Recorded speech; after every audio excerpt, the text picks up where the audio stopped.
Welcome to Char News. It is Wednesday, October 19th, 2011, and we have so much to talk about tonight.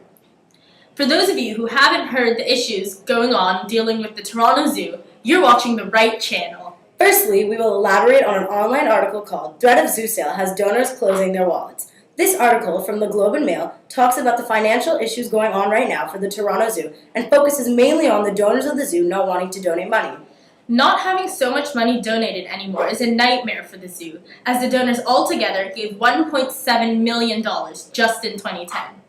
Donors of the zoo do not feel it is necessary for them to be donating the zoo money if it's closing, and they wonder what their money is even being used for. Many longtime donors have decided to not give any large gifts to the zoo until they know what the state of ownership the zoo is in. Because of this, the zoo realizes that until they are certain of the fate of the zoo, the donor base could weaken a lot. And this is not a good time for all these issues to be happening, especially because the zoo needs to update their facilities, which will cost them over $250 million. Without the support of donors, this would be very difficult for the zoo to pay for. Reassuring the donors that they will not be selling the zoo to a private interest may help the situation, which is exactly what the board members of the zoo are doing. Donators also do not want to donate because they are afraid that the zoo could fall into corporate hands. The donors are not the only ones that have something to say about the Toronto Zoo. Just last month, the City Council voted in favor of selling or leasing the zoo, and an idea was brought up of forming a non-profit charity that would run the zoo using seed money from the city. The longer the uncertainty of the zoo goes, the weaker the donor base will become. The fact that the zoo board members have realized is a very good thing because they will be able to slowly reassure their donors and build back their donor base. The next article we will be focusing on discusses the city's plan on a smart way to save money. We are hearing more and more regarding the quiet decisions made between the city and Parks Canada to have a non-profit type agreement so that the federal government can take over the zoo.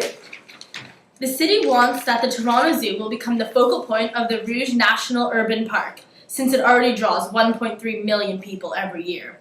But the process of making the national park could take 2 years or more. The federal government, on the other hand, does not want to be responsible for the Toronto Zoo, as all zoos around the world are run by the cities and municipalities, and they claim that this is not their job or responsibility.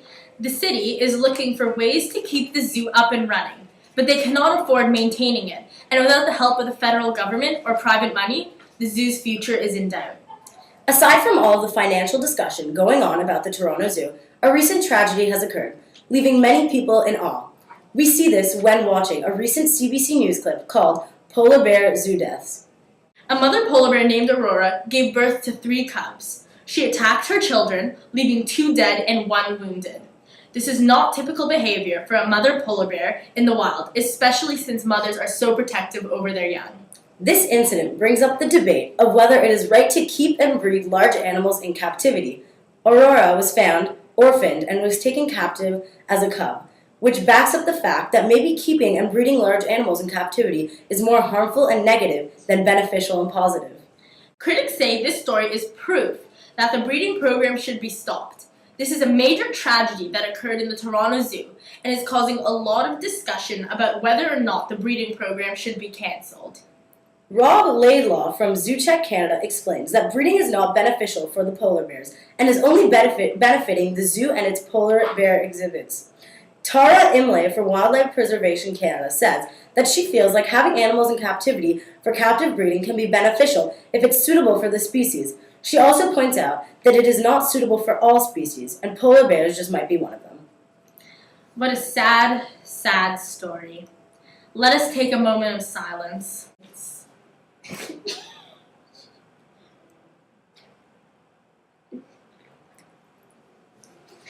I think it is important that we discuss the responsibilities of the government and of the citizens as well to make sure that the Toronto Zoo stays running. Yes, I agree.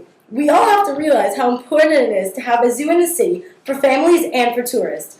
But I do not think it is the responsibility of the federal government to have to maintain the Toronto Zoo.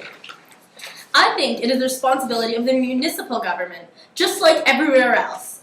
If having a zoo is very important to the citizens, it is their responsibility to donate money to the zoo or to pay more taxes towards the zoo and make sure it's able to stay open. A smart idea of fixing this problem would be voting on whether the citizens would be willing to pay more taxes that would go towards the zoo. Since we live in a democracy, I think we should take advantage of it and see what the majority of the citizens want. If most think it is important, then most are willing to pay money, which will help the financial situation of the zoo. Voting would be a good idea of seeing what the majority of the citizens are feeling about the zoo and whether it stays open or not. I feel that having a zoo in the city is very important, as I said before, and I would be willing to pay more taxes to make sure that the zoo stays open, as I know you would as well. We have come to a joint decision about our thoughts on the financial issues of the zoo. But how do you feel about what happened with the polar bear Aurora? How do you feel about the breeding programs? I think that keeping polar bears in captivity is not a natural thing for them, since they're meant to be in the wild. But to be realistic, without an animal like the polar bear, the zoo would not have a main and popular attraction to go and see. And in the end, it would end up causing the zoo to lose a lot of money. Yes, although it is so sad what happened, I agree and completely understand what you are saying. It really is upsetting because although zoos are so fun to go to and see all of the exhibits, it is still keeping animals in captivity, which is not natural for them, and I do not think we realize that sometimes. It is important to have the zoos for educational purposes, so future generations will know how to preserve nature and keep animals alive. There are so many pros and cons of the zoos, but I'm leaning towards being pro.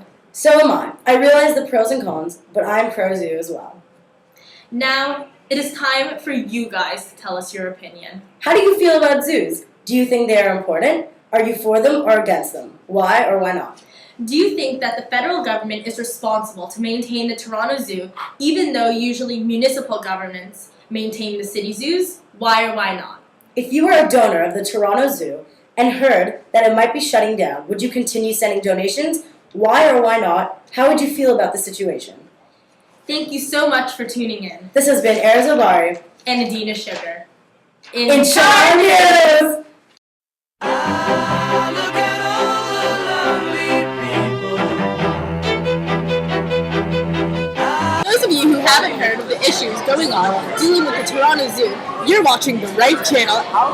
Firstly, we will elaborate